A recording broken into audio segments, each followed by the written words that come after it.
ಶರವೇಗದ ಶರದೇಸಾಯಿಯಾಗಿ ಎಂಜಿನಂತೆ ಸಂಚಾರ ಮಾಡಬೇಕಾದರೆ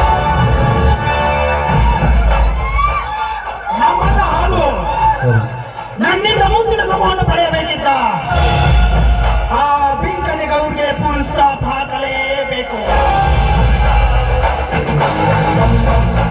ಏ ಸಿಂಧೂರ, ನೀನೊಬ್ಬ ನಮ್ಮ ಮನೆಯಲ್ಲಿ ಬಿದ್ದ ಸಗಣಿಗೂಡಿಸುವ ಆಳು. ನನ್ನ ಶಿರವನ್ನೇ ಕದಿಯುವಷ್ಟು ಎತ್ತರಕ್ಕೆ ಬೆಳೆದಿಯ ಮಗನೇ. ಹೇ ವಾಲಿಕಾರ ಸಿಂಧೂರ, ನಿನ್ನ ಹಾಗೂ ಆ ಗೌರಿಯ ಮಧ್ಯದಲ್ಲಿ ಹಾಡರಪ್ಪ ನಾಟಕಗಳು ರಚಿಸಿ